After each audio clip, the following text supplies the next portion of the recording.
The sound of expensive heels echoed through the sterile corridors of St. Catherine's Medical Center as Brielle Montgomery, CEO of Montgomery Industries, pushed her 9-year-old daughter Camille's wheelchair with trembling hands. The diving accident had stolen more than Camille's ability to walk. It had shattered a mother's world. The spinal damage is too severe, the neurologist had whispered that morning. She'll never walk again. Just as Brielle's composure finally cracked, a gentle voice cut through her despair. "Excuse me," said the man in paint-stained work clothes, a young boy clutching his hand. "I know this sounds crazy, but I think I can help your daughter walk again." The janitor's confident words seemed impossible, but something in Lucas Thompson's eyes made Brielle pause. She had no idea that this single father's unconventional methods would not only restore her daughter's legs, but change their lives forever. Before we jump back in, tell us where you're tuning in from, and if this story touches you, make sure you're subscribed, because tomorrow, I've saved something extra special for you. The polished marble floors of St. Catherine's Medical Center reflected the harsh fluorescent lights as Brielle Montgomery navigated her daughter's wheelchair through the maze of corridors. Each squeak of the wheels seemed to echo the devastating diagnosis that had just shattered her world into a million irreparable pieces.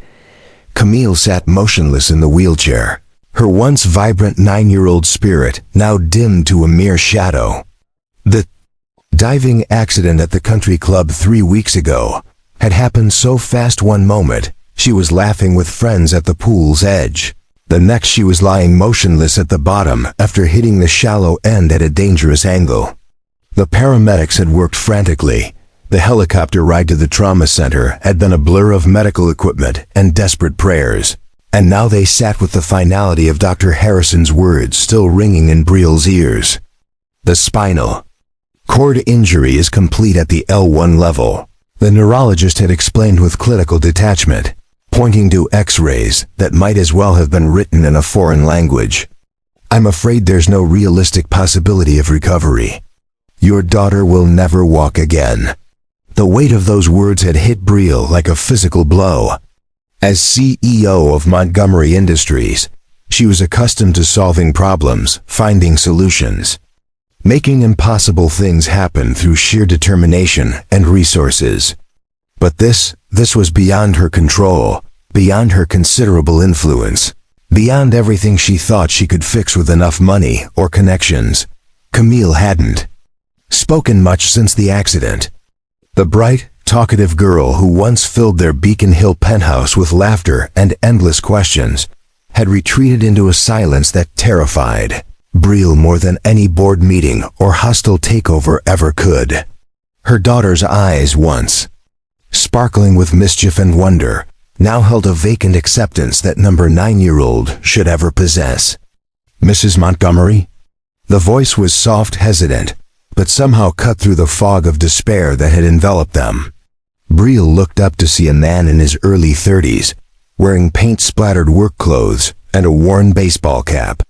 His hands were stained with what looked like primer or drywall compound, and a young boy of about 7 stood beside him, clutching the man's calloused hand with obvious trust and affection.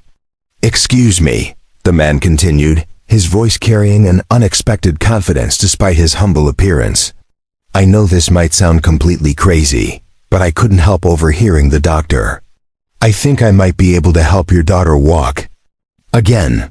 The audacity of the statement from someone who looked like maintenance staff should have been offensive, even laughable. But something in Lucas Thompson's steady gaze made Brielle pause. There was a depth there, a quiet certainty that seemed entirely at odds with his appearance. His companion, the young boy with curious dark eyes and an old-fashioned politeness, watched the interaction with the kind of attentiveness that suggested he'd witnessed his father offer help like this before. "I know how this must look," Lucas continued, seemingly reading her skeptical expression. "A guy covered in paint making promises about spinal injuries. But I've seen what seems impossible become possible. Sometimes the answers aren't where we expect to find them." Camille, who had barely acknowledged anyone's presence for days, suddenly looked up with the first spark of interest Brielle had seen since the accident. The young boy beside Lucas stepped forward slightly, offering a small, encouraging smile that somehow managed to reach Camille in a way that weeks of concerned adult faces hadn't. Brielle felt her carefully constructed composure beginning to crack. The powerful executive who commanded respect in boardrooms across the country was just a terrified mother willing to grasp at any hope, no matter how unlikely the source. She found herself studying Lucas's face more carefully, searching for any sign of delusion or manipulation, but finding instead a calm sincerity that was both unsettling and oddly comforting.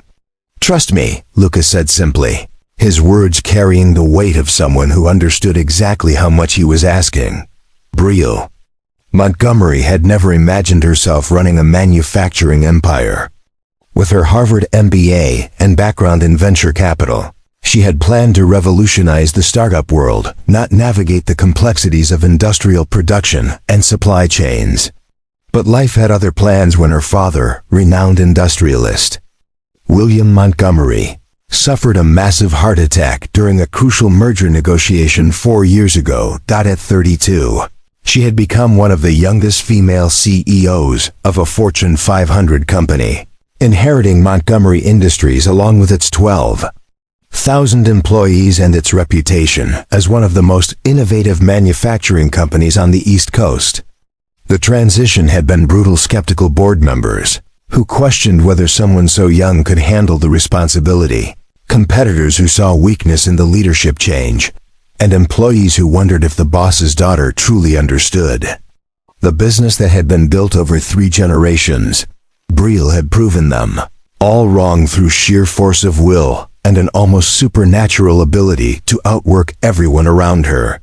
She arrived at the office before dawn, stayed until well past dinner, and spent weekends studying production reports and market analyses with the same intensity she had once applied to case studies. The company not only survived her father's sudden death but thrived under her leadership, expanding into new markets and developing cutting-edge manufacturing processes that had earned them contracts with major automotive and aerospace companies. But success had come at a personal cost. Her marriage to tech entrepreneur David Clark had crumbled under the pressure of her demanding schedule and his inability to handle her sudden elevation to corporate royalty. The divorce had been as civilized as expensive lawyers could make it. But it left Brielle as a single mother trying to balance the demands of running a major corporation with raising a spirited daughter who needed more attention than Brielle's schedule typically allowed. Camille had been the light of her life, the one person who could make her forget about quarterly earnings and production targets. Their Saturday morning breakfasts at the country club, their spontaneous shopping trips on Newbury Street, and their quiet evenings reading together in the penthouse library had become sacred time that Brielle protected fiercely from the demands of her professional responsibilities. The diving accident had happened during one of these precious mother-daughter moments. They had been at the Brookline Country Club for their usual weekend swim, and Camille had been showing off her new diving skills for a group of friends. Brielle had been reviewing quarterly reports on her tablet, always working, even during leisure time when the screaming started. By the time she looked up, Camille was already at the bottom of the pool, motionless in the shallow water where she had misjudged the depth. The guilt was overwhelming. If she had been watching instead of working, could she have prevented it? Could she have warned Camille about the shallow end? The what-ifs plagued her during endless nights at Camille's bedside, watching monitors and praying for signs of improvement that never came. In the weeks following the accident, Brielle had exhausted every resource at her disposal. She had flown in specialists from Johns Hopkins, consulted with renowned spinal injury experts from Switzerland, and even arranged for experimental treatments at cutting-edge facilities in Japan. Each consultation had ended the same way: sympathetic, but realistic assessments that confirmed Dr. Harrison's original diagnosis. The spinal cord damage was simply too severe. The woman who had built her reputation on finding solutions to impossible problems was facing the one challenge that couldn't be overcome with determination, money, or connections. For the first time in her adult life, Brielle Montgomery felt truly helpless, and that helplessness was eating away at her from the inside. Her company was suffering too. She had delegated more responsibilities to her management team, but her attention was scattered between board meetings and medical appointments, between quarterly projections and physical therapy sessions. The employees who had come to respect her unwavering focus now saw a leader who was clearly struggling to maintain the intensity that had made Montgomery Industries so successful. But none of that mattered compared to watching her daughter's spirit slowly dying. Camille, who had once been fearless and full of dreams about becoming a marine biologist or an Olympic swimmer, now spent her days staring out windows with a resignation that broke Brielle's heart. The specialists talked about adaptation and acceptance, about learning to live with limitations. But Brielle couldn't accept that her vibrant daughter was destined for a life defined by what she couldn't do rather than what she could achieve. Lucas Thompson moved through the world with the quiet confidence of a man who had learned to find purpose in unexpected places. At 34, his weathered hands told the story of someone who had worked hard for everything he'd ever earned, but his eyes held depths that suggested experiences far beyond construction sites and renovation projects. Most people seeing him in his paint-stained work clothes and scuffed boots would never guess that less than 5 years ago, those same hands had been performing delicate neurosurgery at Massachusetts General Hospital. Lucas had once been considered one of the most promising young neurosurgeons in New England, a prodigy who combined exceptional technical skill with an intuitive understanding of the human nervous system that amazed even his most experienced colleagues. Preparing and narrating this story took us a lot of time, so if you are enjoying it, subscribe to our channel. It means a lot to us. Now back to the story. His specialty had been pediatric spinal trauma, the most challenging and heartbreaking cases in neurosurgery. While other surgeons avoided these complex procedures because of their low success rates, Lucas had been drawn to them precisely because they seemed impossible. He had developed innovative surgical techniques that had restored mobility to dozens of young patients, whose cases had been considered hopeless by other specialists. The transformation in his life had begun with a single case, a 7-year-old boy named Michael, who had suffered a severe spinal injury in a car accident. The boy's parents, immigrants from Guatemala who spoke little English, had been told by multiple doctors that their son would never walk again. When they were referred to Lucas as a last resort, he saw something in the injury pattern that others had missed, a small possibility for recovery that conventional wisdom saw didn't exist. The surgery had been successful beyond anyone's expectations. Michael had not only regained the ability to walk, but had eventually returned to playing soccer with his friends. But the case had triggered something in Lucas that went beyond professional satisfaction. He began studying alternative approaches to spinal rehabilitation, exploring connections between neuroplasticity and unconventional therapies that most medical professionals dismissed as unproven. His research had led him to Dr. Patricia Hernandez, a researcher at MIT who was investigating the relationship between emotional healing and physical recovery in spinal injury patients.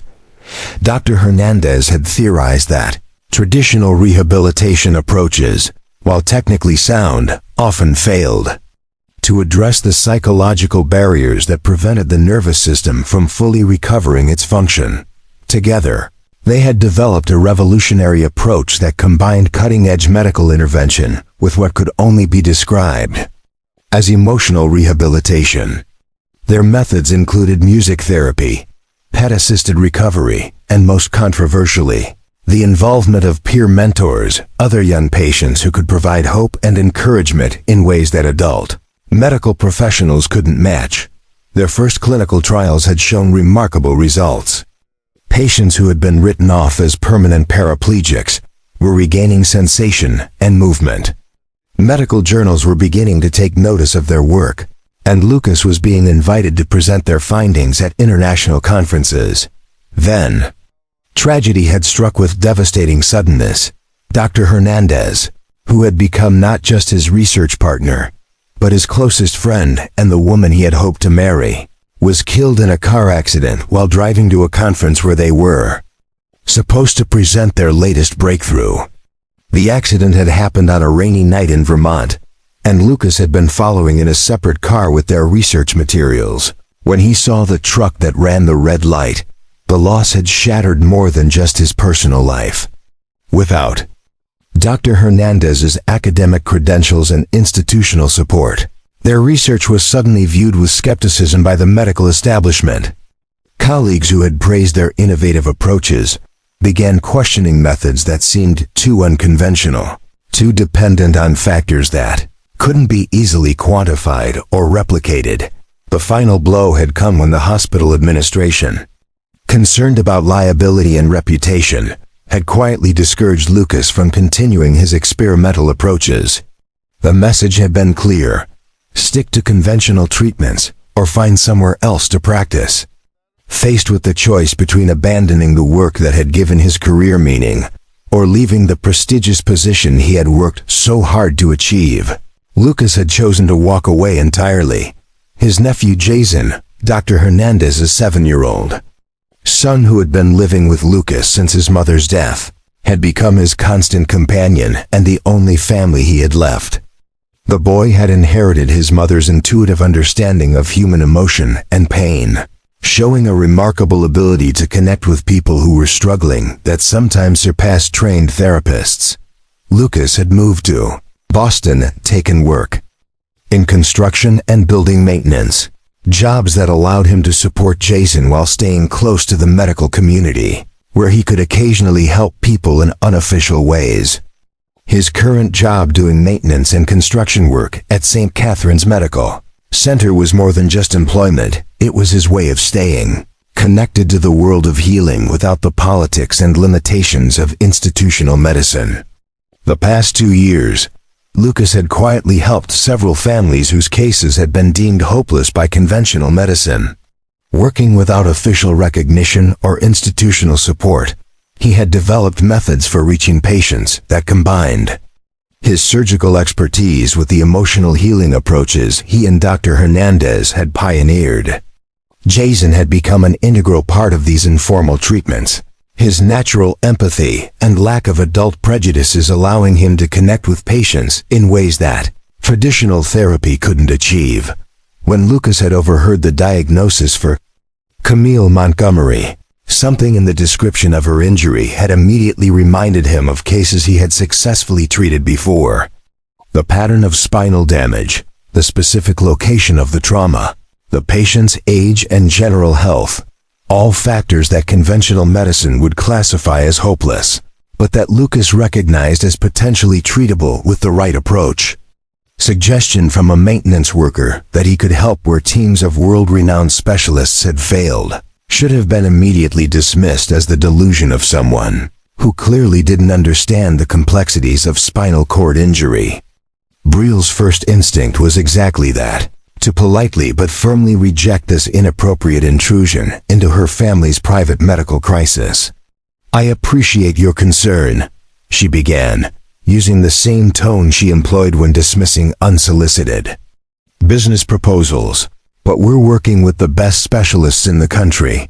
Dr. Harrison is internationally recognized for his expertise in spinal trauma, and we've consulted with leading experts from Johns Hopkins and the Mayo Clinic."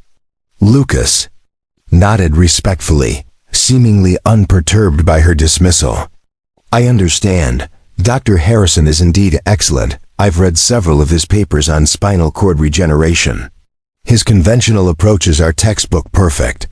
He paused, his gaze moving to Camille, who was listening with more attention than attention. She had shown anything in weeks. But sometimes textbook perfect isn't enough. The quiet confidence in his voice made Briel pause. There was something about the way he spoke about Dr. Harrison's work, not with the dismissive criticism of a crank, but with the respectful disagreement of someone who actually understood the medical literature. Most people, when challenged about their qualifications to discuss complex medical issues, would become defensive or begin spouting obviously superficial knowledge gleaned from internet searches. And you think you understand spinal injuries better than doctors who have spent decades specializing in this field? Brielle asked, her tone carrying the edge that had made opposing lawyers and business rivals retreat in negotiations. Not better, Lucas replied calmly. Differently, Dr. Harrison approaches spinal injuries as mechanical problems: fix the damaged tissue, remove the obstacles to nerve conduction, follow established protocols for rehabilitation. He's right to do that. It's what medical training teaches, and it works for many patients. He gestured toward Camille, who was now looking directly at him with obvious curiosity. But some patients need more than mechanical repair. They need someone who understands that the spine isn't just a collection of nerves and vertebrae. It's part of a system that includes the brain, the emotions, the spirit. When that entire system is traumatized, healing requires addressing all the components, not just the physical damage. Brielle felt a flicker of uncertainty. The way he described the interconnection between physical and emotional healing resonated with something she had observed during Camille's treatment. The girl's physical therapy sessions had been technically proficient, but there had been no spark, no engagement. Camille went through the motions with the same passive compliance she showed for everything else, as if she were cooperating with a process she didn't believe could help her. Even if what you're saying has merit, Brielle said, still skeptical but no longer quite as dismissive. What makes you think you have the expertise to address these broader aspects of spinal injury? Before Lucas could answer, Jason stepped forward with the kind of innocent boldness that only young people possess. My dad helped lots of people walk again when we lived in Cambridge, he said matter-of-factly, as if discussing the weather. He's really good at figuring out what people need to get better. The simple confidence in the boy's voice was somehow more convincing than any medical credentials could have been. Brielle found herself studying Lucas more carefully, looking for signs of the charlatan she had expected to find, but seeing instead a man whose quiet assurance seemed to come from genuine experience rather than false bravado. You said you lived in Cambridge? She asked, her investigative instincts from years of business due diligence beginning to engage. I worked at Mass General for several years, Lucas admitted. Pediatric neurosurgery. I specialized in spinal trauma cases, particularly complex injuries that other surgeons considered inoperable. The revelation hit Brielle like a physical shock. Mass General was one of the most prestigious hospitals in the country, and pediatric neurosurgery was among the most demanding and selective specialties in medicine. Someone who had worked in that environment was no maintenance worker offering folk remedies. He was a trained medical professional, whose current circumstances raised more questions than they answered. If you're a neurosurgeon, why are you working in building maintenance? She asked bluntly. Lucas's expression grew more serious, and she could see him weighing how much to reveal. I left conventional medicine because I found that the most effective treatments for certain types of injuries weren't the ones that medical institutions were comfortable supporting. Sometimes helping people requires stepping outside the boundaries of what's considered acceptable practice. The answer raised as many questions as it addressed, but it also explained the strange combination of medical knowledge and humble circumstances that had initially seemed so contradictory. Brielle had encountered enough brilliant people in her business career to recognize the type individuals whose expertise was genuine, but whose approaches were too unconventional for traditional institutions to embrace. What exactly are you proposing? She asked, her tone shifting from skeptical dismissal to cautious interest. Let me spend some time with Camille, Lucas said simply, not replacing her current treatment, just supplementing it. One session, here at the hospital where she's comfortable, with her medical team aware of everything we're doing. If there's no positive response, I'll walk away and not bother you again." Brielle looked at her daughter, who was now sitting up, straighter in her wheelchair and paying attention to the conversation with more engagement than she had shown since the accident. The change in Camille's demeanor was subtle but unmistakable for the first time in weeks. There was a spark of curiosity in her eyes. "One session," Brielle said finally, her voice carrying both hope and warning. "Under medical supervision, with Dr. Harrison's approval. And at the first sign that this is some kind of scam or pseudoscience nonsense, we stop immediately." Lucas nodded, accepting the conditions without argument. "That's all I'm asking for. Just a chance to show you and Camille that there might be possibilities that haven't been explored yet." As they made arrangements for the trial session, Brielle found herself wondering what she was getting herself and her daughter into.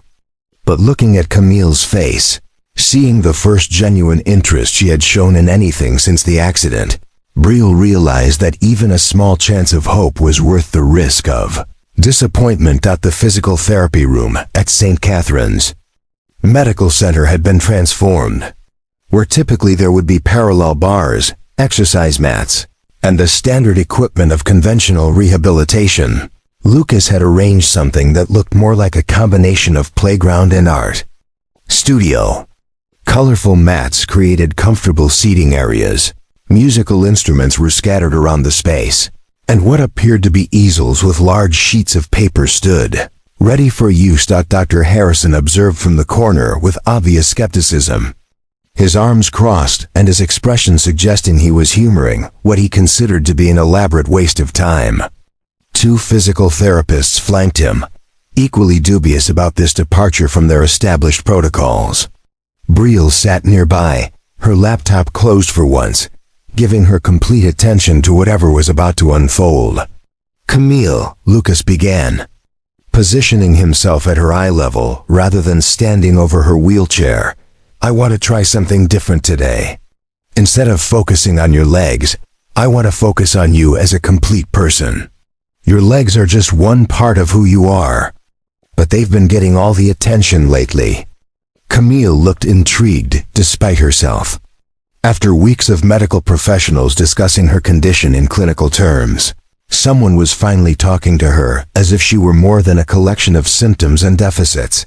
Jason appeared beside the wheelchair with a large box of colored markers and an encouraging smile.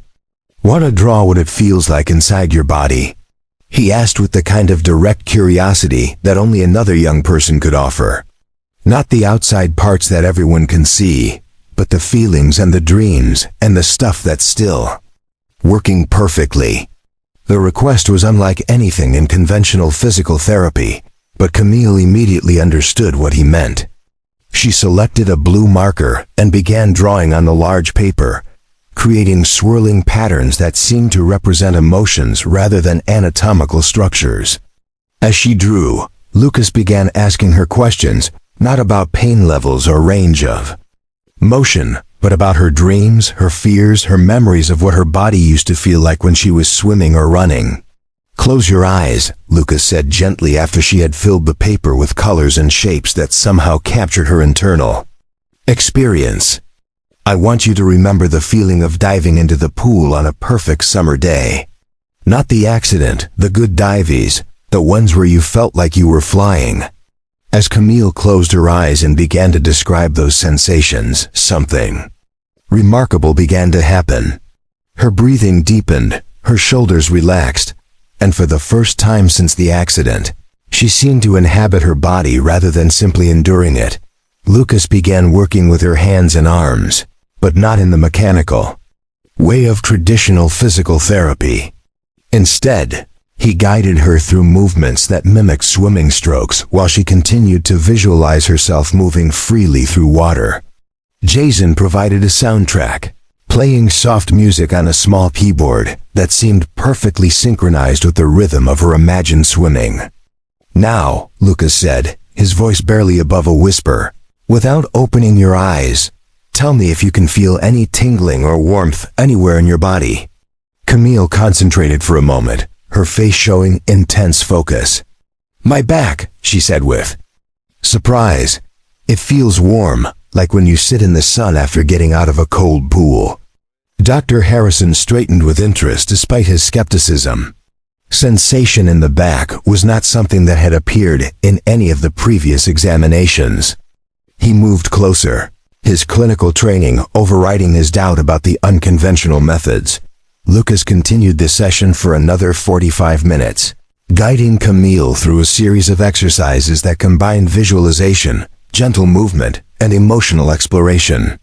Jason proved to be an integral part of the process, his natural empathy allowing him to sense when Camille was becoming frustrated or discouraged, offering encouragement or distraction at exactly the right moments. By the end of the session, Camille was sitting up straighter and interacting with more animation than Brielle had seen since before the accident. More importantly, she had reported sensations in areas where the medical examinations had indicated complete loss of feeling. "I'd like to run some quick tests," Dr. Harrison said, his professional skepticism warring with his curiosity about what he had observed. The neurological examination that followed revealed subtle but definite responses to stimuli that had previously produced no reaction. "This is unexpected," Dr. Harrison admitted, reviewing his findings. "There appears to be some return of sensation in the lower thoracic region. It's not dramatic, but it's measurable and significant." Brielle felt her heart racing. After weeks of devastating pronouncements about permanent damage and irreversible limitations, they were finally hearing about improvement, about possibilities rather than restrictions. "How is this possible?" she asked, looking between Dr. Harrison and Lucas. "Traditional rehabilitation focuses on the physical pathways," Lucas explained. "But the nervous system is influenced by emotional state, stress levels, hope, fear, all the things that conventional medicine tends to categorize as secondary factors. When someone experiences trauma like Camille's, the entire system shuts down, not just the damaged areas. Sometimes you have to address the whole person before the physical healing can begin." Dr. Harrison nodded slowly, his scientific training making him cautious about accepting explanations that couldn't be easily quantified, but his clinical experience forcing him to acknowledge the results he had just documented. "I'd like to schedule follow-up sessions," he said finally. "Whatever you're doing, it appears to be having a positive effect that we should continue to monitor and document." As they left the hospital that afternoon, Brielle noticed that Camille was asking questions about when they could return, showing the first enthusiasm for any aspect of her treatment since the accident began. The girl who had been passively accepting her limitations was now actively engaged in the possibility of recovery. That evening, Brielle found herself researching Lucas Thompson for the first time since their encounter. What she discovered in medical journals and conference proceedings painted a picture of a brilliant doctor whose innovative approaches had achieved remarkable results before his sudden departure from institutional medicine. The mystery of why such a skilled professional had chosen to work in building maintenance was still unclear, but his credentials and published research were undeniably impressive. More importantly, she had seen with her own eyes the transformation in her daughter. During a single session, for the first time in weeks, Camille had gone to bed talking about tomorrow rather than simply enduring it. The boardroom of Montgomery Industries had witnessed countless high-stakes meetings, but the tension crackling through the air that Tuesday morning was unlike anything Brielle had experienced in her 4 years as CEO.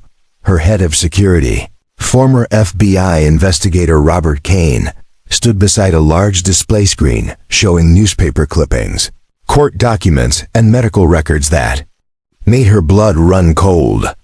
"I felt obligated to bring this to your attention immediately," Kane said, his voice carrying the practiced gravity of someone delivering devastating intelligence.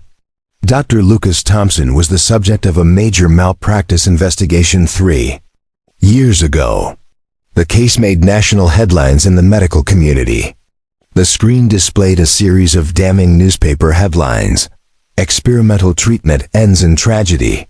Young neurosurgeon's controversial methods under investigation. And medical board reviews dangerous procedures after patient death. Court. Documents showed a wrongful death lawsuit filed against Lucas, alleging that his experimental treatments had directly caused a patient's death. Brielle stared at the evidence, feeling as though someone had pulled the floor out from beneath her. Just days ago, she had been praising Lucas's innovative methods to Dr. Harrison, defending his unconventional approach against the skepticism of traditional medicine. Now she was looking at documentation that suggested she had entrusted her daughter's care to someone whose methods had allegedly killed a patient. Who was the patient? She asked, her voice barely audible above the hum of the conference room's ventilation system. Kane hesitated before answering, clearly aware of how much worse his response would make the situation. Dr. Patricia Hernandez, age 31. She was also his research partner and romantic partner. The medical board investigated allegations that Dr. Thompson used her as an unauthorized test subject for experimental spinal cord procedures. The revelation hit Brielle like a physical blow. The woman Lucas had spoken about with such reverence, whose research he had credited with developing his innovative approaches, had died under his care. The passionate dedication he showed when working with Camille suddenly took on a sinister cast. Was he trying to prove the validity of treatments that had already killed someone he loved? The case was eventually settled out of court, King continued, but the damage to his reputation was irreversible. Multiple colleagues came forward with concerns about his willingness to bypass established protocols and use untested procedures on vulnerable patients.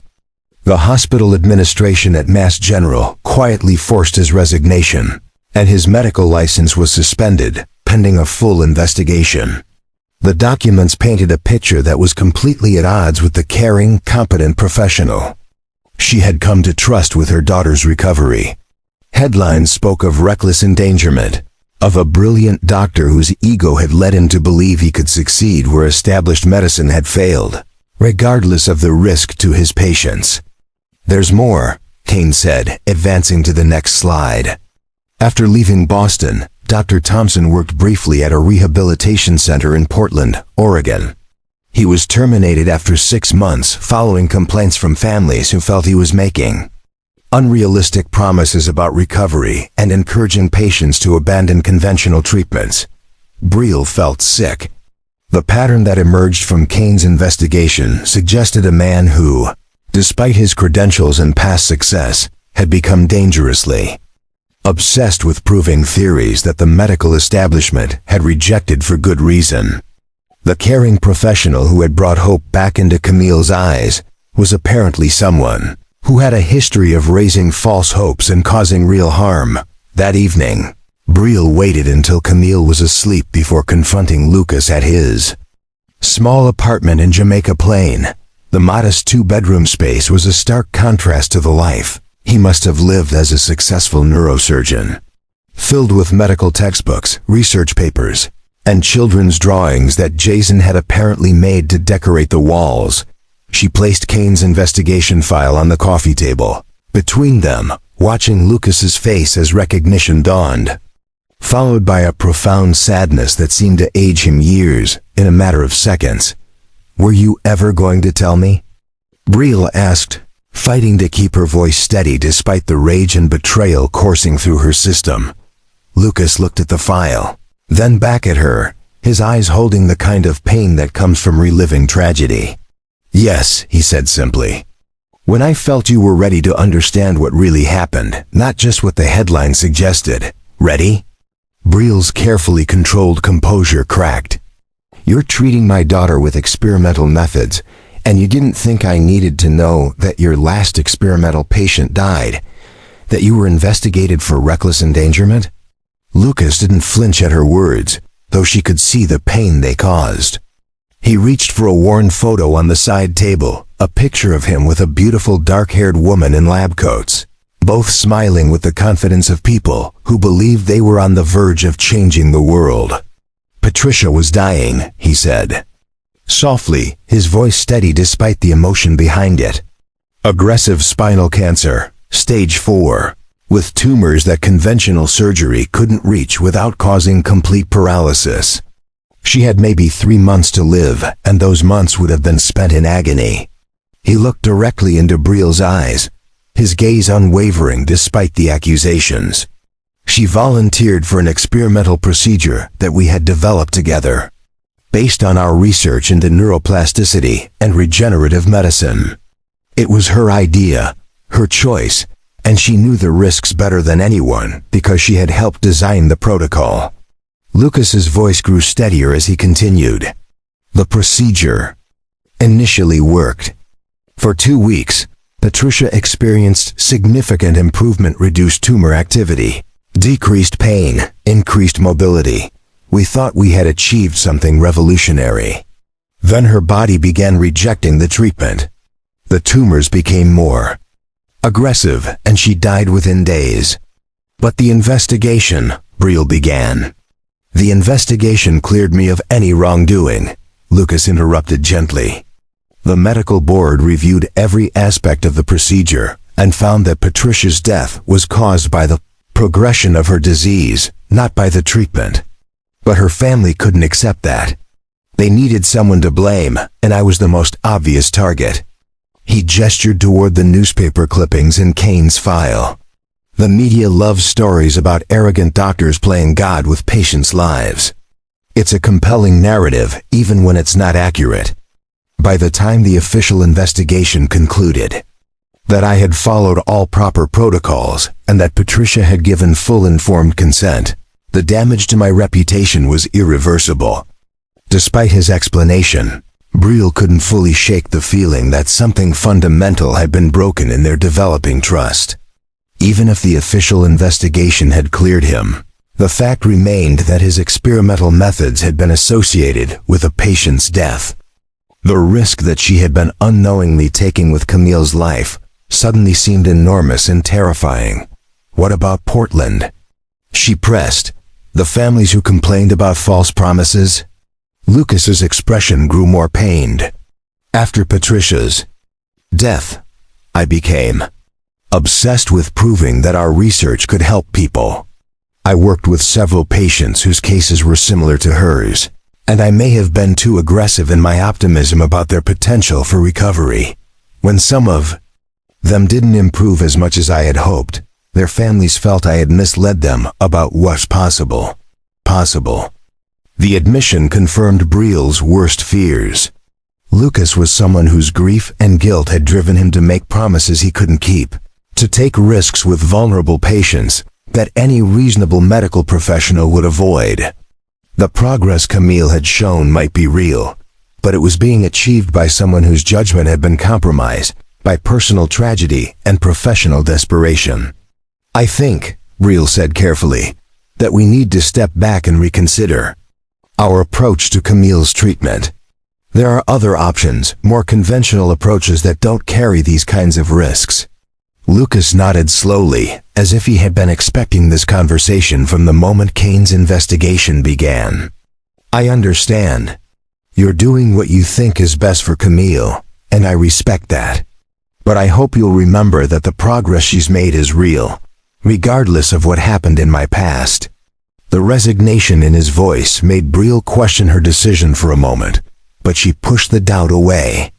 The safety of her daughter had to come before any other consideration, and Lucas's history suggested that his methods, however innovative, carried risks that she wasn't willing to accept. As she left his apartment that night, Brielle tried to ignore the image of Jason's drawings on the wall, innocent artwork that showed stick figures of people holding hands and smiling, a young boy's vision of a world where everyone took care of each other.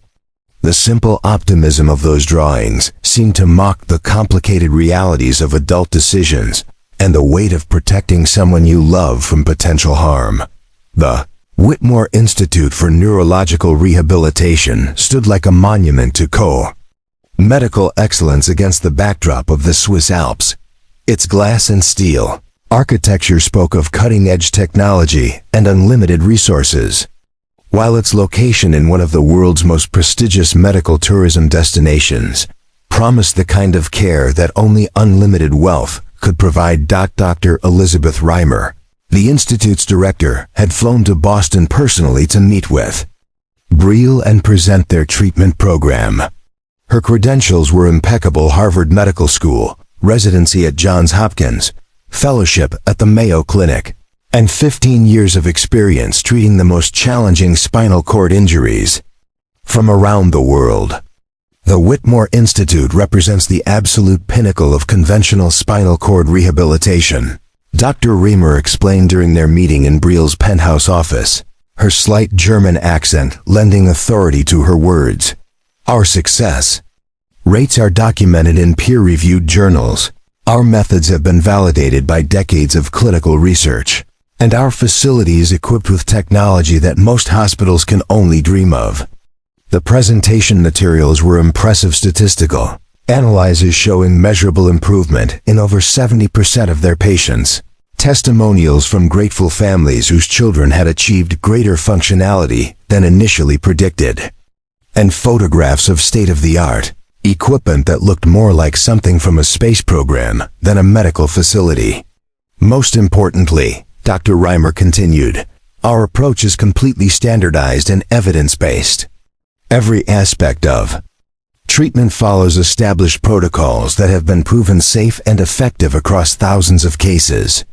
There are no experimental procedures, no untested theories, no variables that could put your daughter at risk. The contrast with Lucas's unconventional methods could not have been more stark, where he worked with art supplies and musical instruments. In a converted therapy room, the Whitmore Institute offered robotic exoskeletons and computer-controlled electrical stimulation. Where he relied on emotional connection and intuitive understanding, they provided systematic, quantified rehabilitation. Based on decades of accumulated scientific knowledge, Briel found herself drawn to the certainty that Dr. Reimer offered. After the uncertainty and emotional turmoil of the past weeks, the idea of placing Camille's care in the hands of an institution with documented success rates and unquestionable credentials was enormously appealing. There would be no wondering about hidden histories, no concern about experimental procedures that might cause more harm than good. The program requires a minimum commitment of 3 months, Dr. Reimer explained. Patients live in our residential facility, which provides not just medical care but educational and social programs designed to help young people adapt to their new circumstances while maximizing their potential for recovery.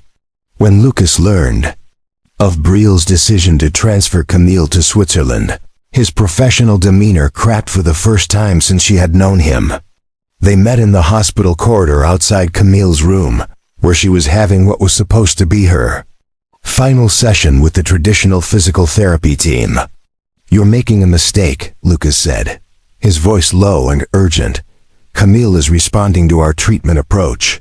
The neural pathways we've been working to establish are fragile. If you interrupt the process now, those connections may not reform in the same way.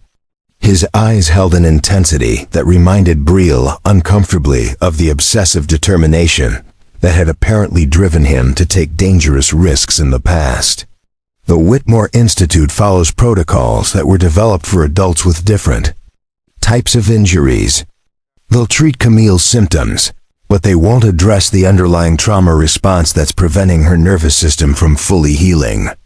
Briel stood firm, armored in the certainty that came from choosing the safe, conventional path. Dr. Reimer has successfully treated hundreds of pediatric spinal injuries. Their methods are proven, their facility is world-class, and their approach doesn't depend on the vision of a single practitioner. What she didn't say was that their approach was also safer, more predictable, and free from the emotional complications that had made Lucas's treatment both effective and troubling. At the Whitmore Institute, Camille would receive the best possible care without Briel having to worry about whether her daughter was being used to validate someone's desperate need for professional redemption. Lucas seemed about to argue further, then stopped himself, nodding slowly as though coming to terms with a difficult truth. I understand. You're protecting your daughter the only way you know how, and I can't fault you for that." The resignation in his voice made Brielle question her decision for a moment, but she pushed the doubt away. The Whitmore Institute represented everything that Lucas's approach wasn't: institutional, methodical, accountable, and safe. When it came time to explain the decision to Camille, Brielle had prepared a careful explanation about the wonderful opportunity to work with the world's best specialists in a beautiful location where she would meet other young people facing similar challenges. She had expected resistance, perhaps tears, but she was unprepared for her daughter's complete emotional shutdown. Camille listened to the description of the Swiss clinic with the same passive compliance she had shown during the darkest days after her accident. The spark of engagement that had returned during her sessions with Lucas and Jason disappeared, replaced by a resigned acceptance that was somehow more heartbreaking than tears would have been. "I don't want to go," Camille said finally, her voice small but determined. "Lucas and Jason understand what I need. The other doctors just see my legs, but they see me." The simple statement cut through all of Brielle's carefully constructed rationalizations. Her daughter wasn't asking for the most advanced medical facility or the most prestigious credentials. She was asking for the people who had made her feel hope again after weeks of despair. "Sweetheart," Brielle said, kneeling beside Camille's wheelchair, "the doctors in Switzerland have special equipment that can help your spinal cord heal. They've helped hundreds of young people learn to walk again." Camille's response was devastatingly direct. "But Lucas already helped me feel things in my back. And Jason makes me laugh. Why do we have to leave the people who are making me better to go find people who might make me better?" The childish logic carried an undeniable truth that made Brielle's decision suddenly seem cold and clinical. Her daughter wasn't a medical case to be transferred to the facility with the best statistical outcomes. She was a 9-year-old girl who had formed healing connections with people who understood her, not just as a patient, but as a complete person. The day before their scheduled departure for Switzerland, Lucas and Jason came to say goodbye. Lucas brought with him a folder containing detailed notes about Camille's progress, her responses to different approaches, and his recommendations for continuing the emotional and psychological aspects of her rehabilitation. "The physical improvements are just the beginning," he told Dr. Reamer during a brief consultation. "Camille's real healing is happening in her relationship with her own body, her willingness to hope again. The Whitmore Institute's protocols are excellent for addressing the mechanical aspects of spinal injury, but don't forget that she's also recovering from trauma that goes deeper than physical damage." Jason's goodbye was more direct. He presented Camille with a small journal decorated with drawings of stick figures swimming, dancing, and flying.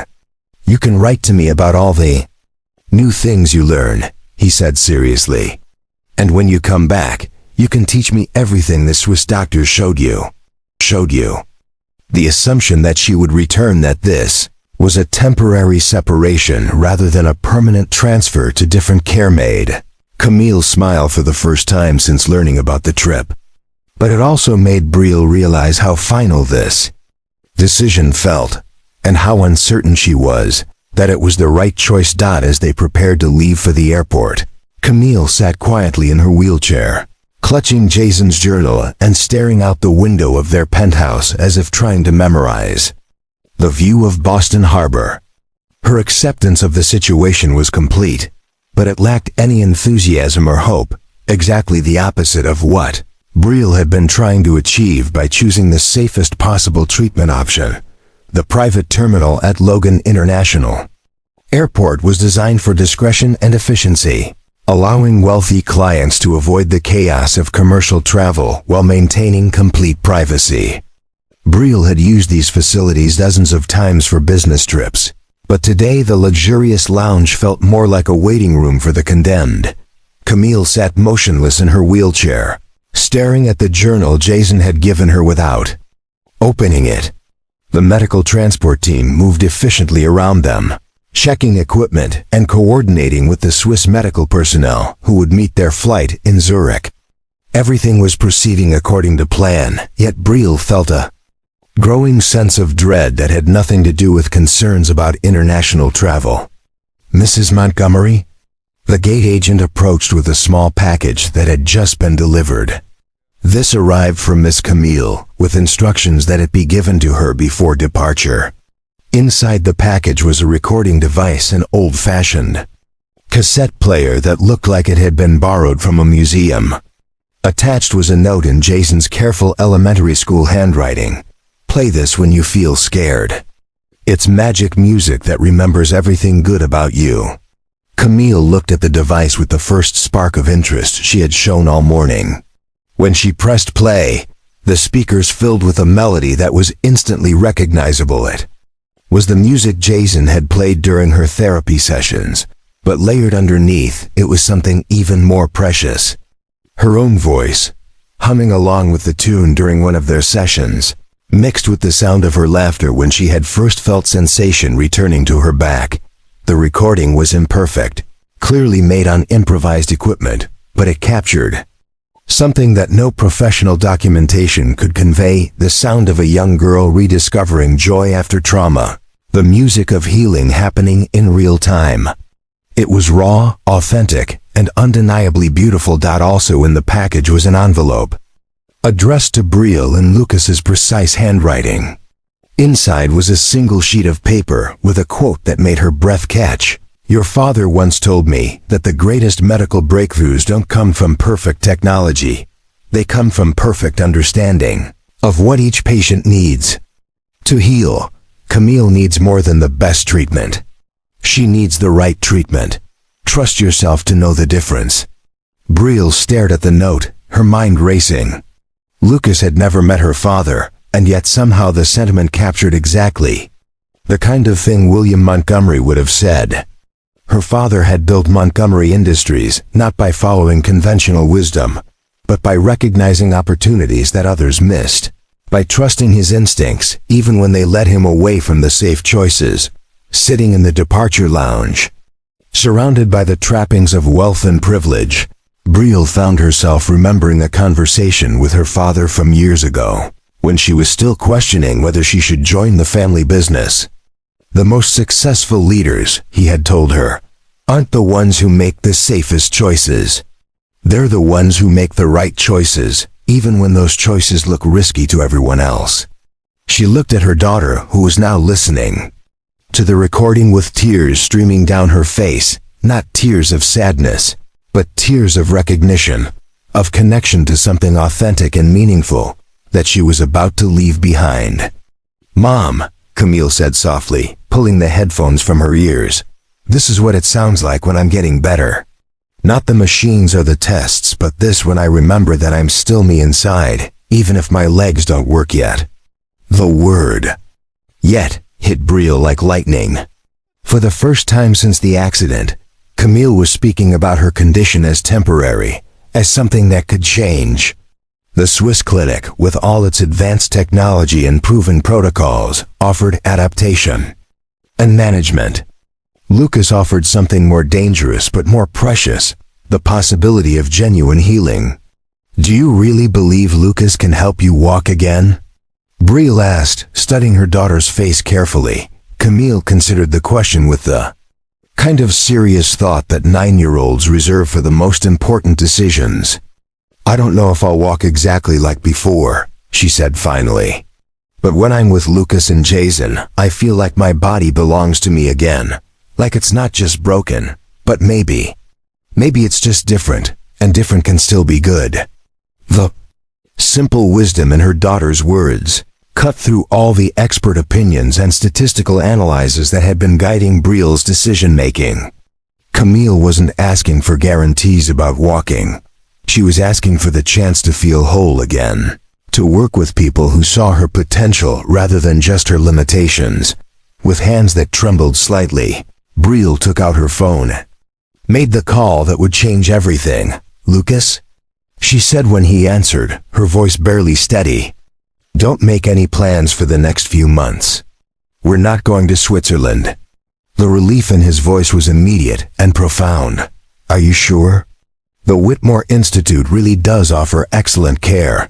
They offer excellent conventional care. Brielle interrupted. But Camille doesn't need conventional. She needs you and Jason and whatever magic you two do that makes her believe in herself again. 20 minutes later, Lucas and Jason arrived at the airport, both slightly out of breath from rushing through Boston traffic. When Camille saw them, her face lit up with the kind of pure joy that no amount of medical technology could produce. "We're staying?" she asked, hardly daring to believe it. "We're staying," Brielle confirmed. "And we're going to do whatever it takes to help you heal, even if it means doing things differently than everyone else thinks we should." As they left the airport together, Brielle pushing Camille's wheelchair while Lucas carried the bags and Jason chattered excitedly about all the new things they could try in their next sessions. Brielle realized that for the first time since the accident, she felt genuinely hopeful about the future. The decision to trust Lucas wasn't based on statistical analyses or institutional credentials. It was based on something much simpler and much more powerful: the evidence of her own eyes, the sound of her daughter's laughter, and the recognition that sometimes the most important healing happens not in the most advanced facilities, but in the spaces where people dare to believe in possibilities that conventional wisdom says don't exist. The executive conference room on the 42nd floor of Montgomery Industries had been transformed into something that would have been unrecognizable to the board members who typically conducted business there. The mahogany table that usually held quarterly reports and strategic planning documents now supported an array of medical equipment, research journals, and children's art supplies. The floor-to-ceiling windows that normally framed discussions about market share and profit margins now provided natural light for what had become the most important collaboration of Brielle's life. "Show me everything," Brielle had said to Lucas on their first morning back from the airport. "Every piece of research, every technique you developed with Dr. Hernandez, every insight you've gained from working with patients like Camille. I want to understand not just what you're doing, but why it works." The decision to fully commit to Lucas's approach had required more than just emotional courage. It had demanded a complete restructuring of how Brielle thought about healing, about risk, and about the intersection of business principles with medical innovation. She had spent her entire career making decisions based on quantifiable data and predictable outcomes. But supporting Lucas's work meant embracing uncertainty in service of something that conventional wisdom said was impossible. Lucas had initially hesitated to involve her so directly in the medical aspects of Camille's treatment. "You don't need to understand the technical details," he had said. "Trust is enough." But Brielle had built Montgomery Industries by refusing to delegate understanding to others, by mastering every aspect of the business that bore her family's name. "Trust isn't enough," she had replied firmly. "If I'm going to bet my daughter's future on your methods, I need to understand exactly what we're doing and why." The first week of their partnership had been intensive education for Brielle. Lucas had walked her through Dr. Hernandez's original research on neuroplasticity and emotional healing, explaining how trauma to the spinal cord affected not just physical function, but the entire nervous system's relationship to hope, fear, and self-perception. The science was complex, but the underlying principle was elegantly simple. The body's ability to heal was directly connected to the mind's willingness to believe healing was possible. Traditional rehabilitation focuses on working around damage, Lucas explained, using anatomical diagrams to illustrate his points. The assumption is that destroyed neural pathways are gone forever, so treatment concentrates on training other parts of the nervous system to compensate. It's effective for achieving basic functionality, but it accepts limitation as the starting point. He pulled up brain scans from some of his previous successful cases, pointing to areas where new neural pathways had formed in response to his combined approach of physical therapy, emotional healing, and what he called hope activation. Dr. Hernandez theorized that the nervous system is far more adaptable than we assume. but only when the patient genuinely believes that adaptation is possible. Fear, depression, and resignation actually prevent neuroplasticity. They cause the brain to shut down healing processes that might otherwise occur naturally. Brielle studied the scans, her analytical mind working to understand the implications. So you're saying that Camille's emotional state isn't just important for her psychological well-being, it's actually affecting whether her spinal cord can physically repair itself. Exactly. Which is why Jason's role in her treatment isn't just supportive, it's medically necessary. When Camille sees another young person who believes completely in her potential for recovery, it changes her brain chemistry in ways that make physical healing more likely. The revelation transformed how Brielle understood everything they had been doing. Lucas's seemingly unorthodox methods weren't alternatives to proper medical treatment. They were addressing aspects of the healing process that conventional medicine didn't recognize as medically relevant. As their collaboration deepened, Brielle began contributing insights from her business experience that enhanced Lucas's medical approach. Her expertise in project management and resource optimization helped them develop more systematic ways of tracking Camille's progress, while her understanding of psychology and motivation from years of managing teams provided new strategies for maintaining Camille's engagement during difficult phases of treatment. You're thinking about this like you would any other project, Lucas observed one afternoon as Brielle presented a detailed chart tracking the correlation between Camille's emotional state, her physical responses, and external factors like weather, sleep quality, and social interactions. Because it is a project, Brielle replied. The most important project of my life.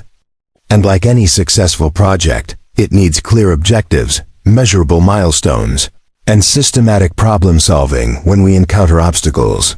The systematic approach that Brielle brought to Lucas's intuitive methods created a synergy that neither could have achieved alone. Lucas understood the complex medical and emotional factors that influenced healing, while Brielle provided the organizational framework that allowed them to optimize those factors consistently rather than relying on sporadic inspiration. Their working relationship gradually extended beyond Camille's treatment. Lucas found himself consulting with Brielle about other cases. He was handling informally families who had reached out to him after hearing about Camille's progress.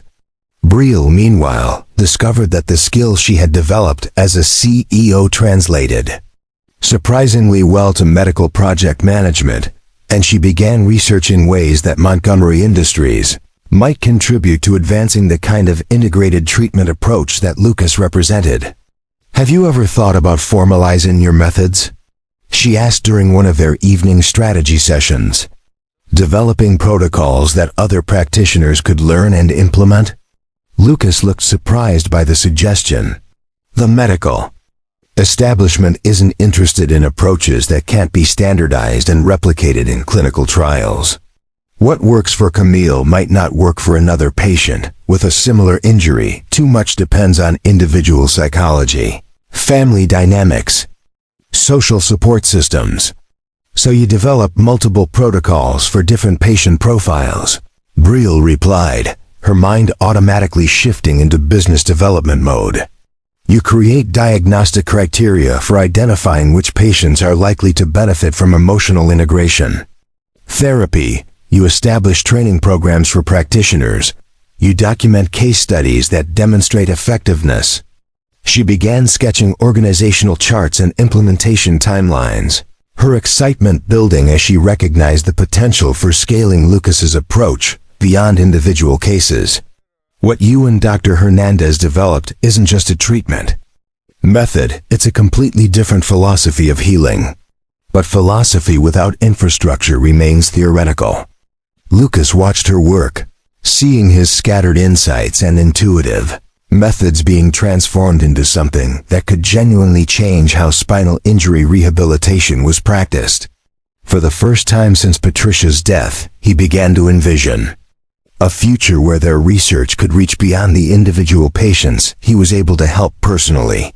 The breakthrough they had all been working toward came on a Tuesday morning in October, 6 weeks after their return from the airport. Camille had been showing steady progress in her sensation and motor control, but the improvements had been incremental, encouraging, but not dramatic, enough to suggest the kind of recovery that would allow her to walk independently. That morning's session had begun routinely, with Lucas guiding Camille through the combination of visualization, gentle movement, and emotional expression that had become their standard approach.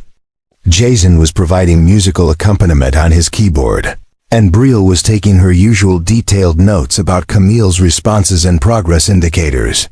"Close your eyes and imagine you're back at the pool before the accident," Lucas said, his voice taking on the gentle, hypnotic quality that helped Camille achieve the deeply relaxed state where her best progress typically occurred. "Remember the feeling of standing at the edge of the diving board, knowing you're about to do something that feels like flying." Camille's breathing deepened and her face relaxed into the peaceful expression that indicated she was fully engaged. With the visualization, Lucas began working with her legs, providing gentle resistance, as she attempted to activate muscle groups that had been unresponsive since the accident. "Now, instead of diving into the water, imagine diving into light," Lucas continued. "Warm golden light that heals everything it touches. Feel that light flowing through your spine, reconnecting pathways that have been waiting to communicate again." For several minutes, the session proceeded normally, with Camille showing the usual small responses to stimulation and guided movement. Then something shifted. Her eyes snapped open with an expression of wonder and disbelief. "Lucas," she whispered, her voice filled with awe, "something's different. It feels like electricity is moving through my back, but good electricity." Lucas maintained his professional composure, but Brielle could see the excitement in his eyes. "Can you describe exactly where you're feeling that sensation?" "All the way from my shoulders down to..." Camille paused, concentrating intensely, "down to my hips. It's warm and tingly, like when your foot falls asleep, but it doesn't hurt." Lucas exchanged a significant look with Brielle. Sensation extending from the shoulders to the hips suggested neural activity far beyond what any of the previous tests had indicated was possible. "Camille, I want you to try something for me," Lucas said, his voice carefully neutral despite the momentous nature of what was happening. "Don't think about your legs as separate from the rest of your body. Think about your whole self as one connected system, and imagine that electricity you're feeling flowing all the way down to your toes."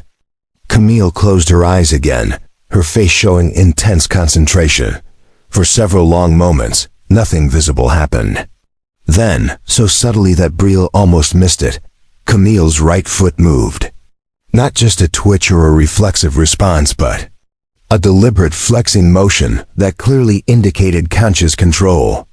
"Did you see that?" Camille asked excitedly, opening her eyes and looking down at her feet. "I made it move. I really made it move." Lucas carefully conducted a series of neurological tests, documenting responses that were far beyond anything they had recorded before. Camille was able to produce small but unmistakable movements in both feet, and showed restored sensation throughout her lower extremities. Most remarkably, the movements appeared to be getting stronger as she practiced, suggesting that the neural pathways were not just reconnecting, but actively strengthening. "This is extraordinary," Lucas said quietly, his professional amazement overriding his usual calm demeanor. "The level of recovery we're seeing typically takes months or even years to develop, if it occurs at all." Brielle found herself unable to speak, watching her daughter wiggle her toes with the kind of fierce concentration that other children might apply to video games. The moment felt surreal after weeks of incremental progress measured in tiny improvements. They were witnessing what could only be described as a medical miracle, but the most remarkable aspect of the breakthrough wasn't the physical recovery itself, it was Camille's response to it. Instead of the explosive joy that Brielle had expected, her daughter showed a calm satisfaction, as if this development was exactly what she had been expecting all along. "I knew this would happen," Camille said matter-of-factly. "My legs were just taking a break while the rest of me figured out how to be brave again." The simple statement encapsulated everything that Lucas had been trying to explain about the connection between emotional and physical healing. Camille's recovery wasn't just about damaged neural pathways learning to function again. It was about a young girl rediscovering the fundamental belief that her body could be trusted, that healing was possible, that the future could be different from the past. Over the next several days, Camille's motor function continued to improve at a rate that astonished everyone involved in her care. Dr. Harrison, who had initially been skeptical of Lucas's methods, found himself documenting recovery patterns that challenged everything he thought he knew about spinal cord injury rehabilitation. "I've never seen anything like this," he admitted during a consultation to review Camille's latest test results. "The speed and extent of neurological recovery is unprecedented in my experience. Whatever you two are doing, it's working in ways that conventional medicine can't fully explain." The success with Camille began attracting attention from other families facing similar challenges. Word spread through Boston's medical community about the CEO's daughter who was walking again, after being told she never would, and about the unconventional collaboration between a former neurosurgeon and a business executive that had made it possible. Lucas found himself fielding calls from desperate parents, while Brielle was approached by medical researchers interested in studying their integrated approach. The personal healing journey that had begun with a chance encounter in a hospital corridor was evolving into something with implications far beyond their individual circumstances.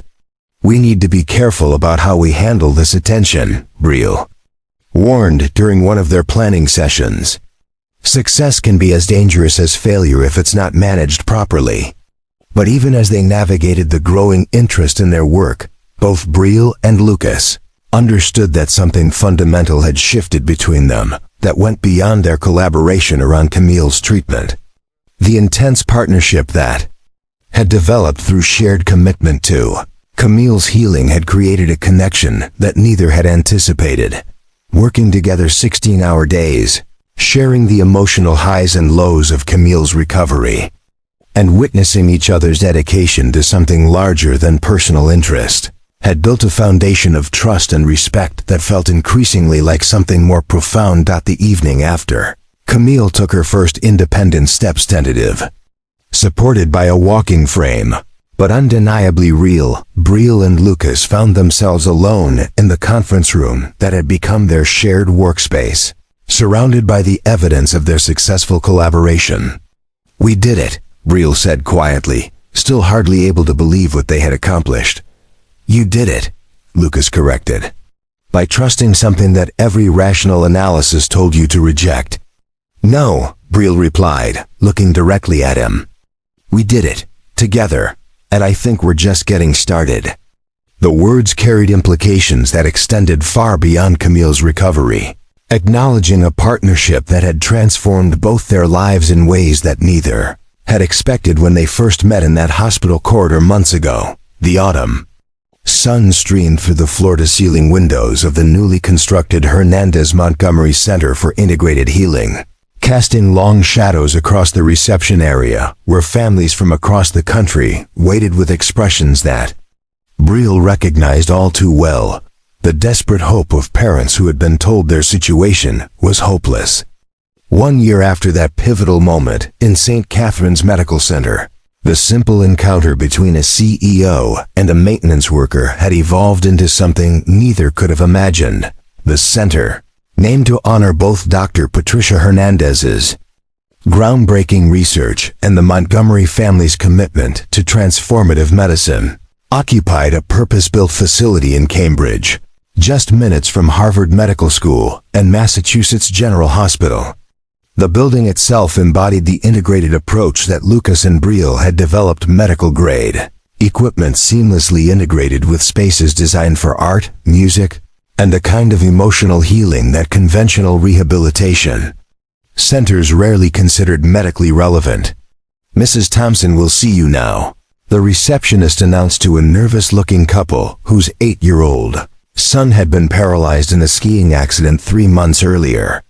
They followed a path that hundreds of families had taken before them, walking past walls decorated with photos and letters from former patients, young people who had defied medical predictions and reclaimed possibilities that traditional medicine had written off as impossible. In the main treatment area, Lucas worked with a 12-year-old girl named Sarah, whose horse riding accident had left her with injuries remarkably similar to Camille's original diagnosis. Beside him, Jason, now 8 years old and officially enrolled in the center's peer mentor training program, guided Sarah through the kind of visualization exercises that had proven so effective with other young patients. The transformation in Lucas was remarkable. Gone was the quiet resignation of the maintenance worker who had approached Brielle in that hospital corridor. In its place was the confident authority of a medical professional who had not only reclaimed his reputation but had established himself as a pioneer in a field that was rapidly gaining recognition throughout the medical community. His methods, once dismissed as unscientific, were now the subject of peer-reviewed research studies and international conferences. The key is understanding that healing happens on multiple levels simultaneously, Lucas explained to Dr. Jennifer Walsh, a visiting researcher from the University of California, San Francisco, who was documenting their treatment protocols for potential replication on the West Coast. Physical rehabilitation without emotional integration addresses only part of the problem. We found that patients who engage with both aspects of treatment show recovery rates that are significantly higher than conventional approaches alone.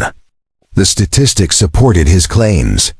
In the 12 months since the center had opened, they had treated 63 patients with various forms of spinal trauma. 57 had shown measurable improvement beyond their original prognosis, with 31 achieving functional recovery that their original medical teams had deemed impossible. The success rates had attracted attention not just from desperate families, but from medical insurance companies, research institutions, and government agencies interested in understanding how integrated treatment approaches might revolutionize rehabilitation medicine.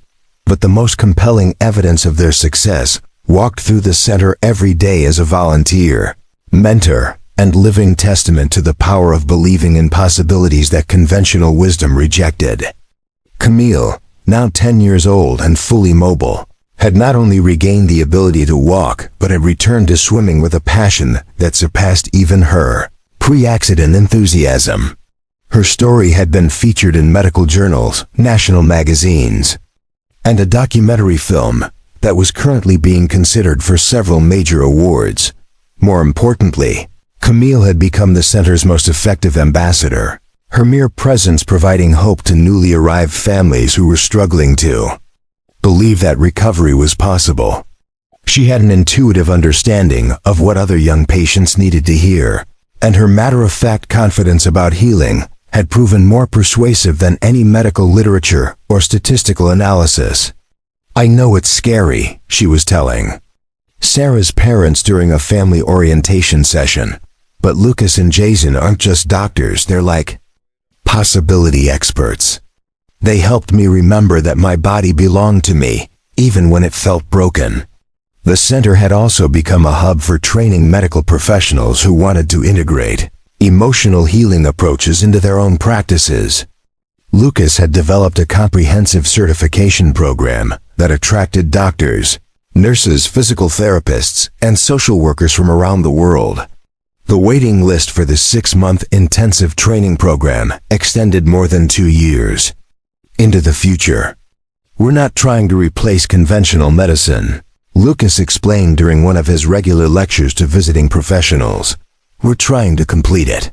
The human body is remarkably resilient, but that resilience can only be fully accessed when the patient genuinely believes in their potential for recovery. Our job is to create the conditions where that belief becomes not just possible, but inevitable." The success of the center had also transformed Brielle's role within Montgomery Industries.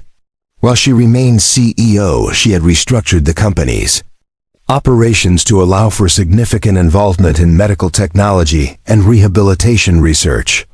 Montgomery Industries had become the primary funding source for the center's operations, and Briel had established a foundation that provided grants to other researchers working on integrated approaches to complex medical challenges. The professional partnership between Briel and Lucas had evolved into something deeper and more personal over the months of working together. Their shared commitment to helping families facing impossible circumstances had created a bond that transcended their original doctor-patient relationship, growing into mutual respect, intellectual collaboration, and eventually, genuine love. Their engagement had been announced 6 months earlier at the center's first annual gala, an event that had raised over $3 million for expanded research and treatment programs. The announcement had surprised no one who had witnessed their partnership, but it had generated significant media attention as a story of two people whose lives had been transformed by their commitment to healing others. People ask us how a CEO and a former neurosurgeon ended up running a rehabilitation center together, Briel had said during her speech at the engagement announcement. The answer is simple. We both learned that the most important breakthroughs happen when you're brave enough to trust what conventional wisdom says is impossible. The wedding was scheduled for the following spring in the center's gardens, with Camille serving as maid of honor and Jason as best man. The ceremony would be officiated by Dr. Harrison, who had become not just a medical colleague, but a close family friend. Impressed by the way Lucas and Briel had transformed his understanding of what healing could look like, as the anniversary of their first meeting approached, Briel found herself reflecting on the extraordinary journey that had begun with Lucas's simple offer to help. The transformation went far beyond Camille's physical recovery or even the success of the treatment center. It was about the discovery that some of the most profound changes in life begin when someone is brave enough to say, "Trust me," and someone else is wise enough to take that leap of faith. The anniversary celebration was held in the same conference room at Montgomery Industries where Lucas and Briel had first begun their intensive collaboration. The space had been decorated with artwork created by patients from the center, photographs documenting recovery journeys, and letters from families whose lives had been changed by their work. Dr. Walsh, who had spent the past month documenting their methods, presented her preliminary research findings to the assembled group of medical professionals, patients, families, and supporters. What we're seeing at the Hernandez Montgomery Center challenges fundamental assumptions about neuroplasticity and recovery from traumatic injury, she announced. The integration of emotional healing with traditional rehabilitation appears to activate neural repair mechanisms that conventional approaches don't access. We're not just looking at improved outcomes. We're looking at a completely different understanding of what recovery means. The presentation included video testimonials from patients and families, statistical analyses comparing their success rates to conventional treatment programs, and brain imaging studies that showed neural pathway development in patients who had been told such recovery was neurologically impossible. But the most powerful moment came when Lucas was invited to address the audience. He stood before a room full of people whose lives had been touched by their work, former patients who were now mentoring new arrivals, families who had found hope where none had existed before, medical professionals who had expanded their understanding of what healing could look like. 1 year ago, Lucas began, his voice steady and confident.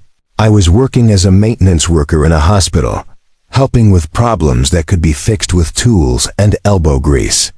I thought that chapter of my life where I could make a real difference in people's healing had ended with tragedy and professional disgrace. He gestured toward Camille, who was sitting in the front row beside Briel, both of them beaming with pride. Then I met a little girl who couldn't walk and a mother who was desperate enough to trust a stranger in work clothes who made an impossible promise. That trust changed everything, not just for Camille, not just for her family, but for everyone. In this room and everyone who will walk through our doors in the future." Lucas paused, his eyes finding Brielle's across the room. "The most important lesson I've learned is that healing rarely happens the way we expect it to. Sometimes the person who needs to be healed isn't the patient, sometimes it's the doctor, or the mother, or the support system around them. Sometimes helping one person walk again teaches you how to help dozens of others believe in possibilities they never knew existed." The applause was sustained and heartfelt, but Lucas held up his hand to continue. "I want to read something that Camille wrote for her school assignment last month about a person who changed your life," he said, pulling out a folded piece of paper. "She didn't write about me or her mother or any of the doctors who helped her. She wrote about Jason." He unfolded the paper and read, "Jason changed my life because he never acted like I was broken. When all the grown-ups were worried about my legs, Jason just wanted to play music and draw pictures and be friends. He taught me that the most important part of getting better isn't fixing what's wrong, it's remembering what's right. Now I help other kids remember what's right about them too, just like Jason taught me." The room fell silent as the profound wisdom of a 10-year-old's perspective settled over the audience.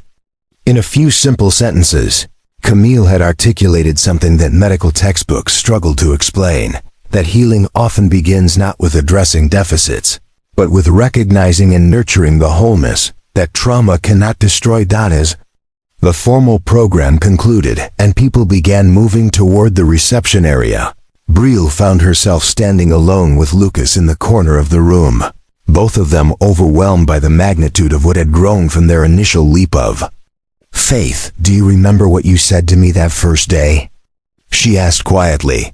Lucas smiled, his mind traveling back to that moment in the hospital corridor, when he had approached a desperate mother and her paralyzed daughter with nothing but conviction and compassion. "I said, trust me," he replied. "You said, I think I can help your daughter walk again," Brielle corrected gently.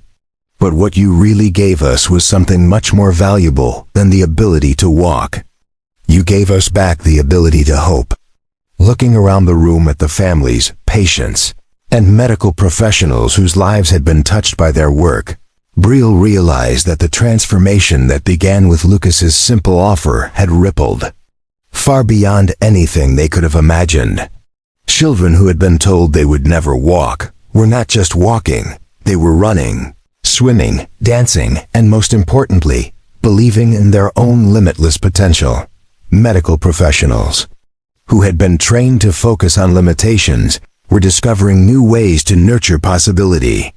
Families who had been preparing for lives defined by disability were instead celebrating achievements that conventional medicine had said were impossible.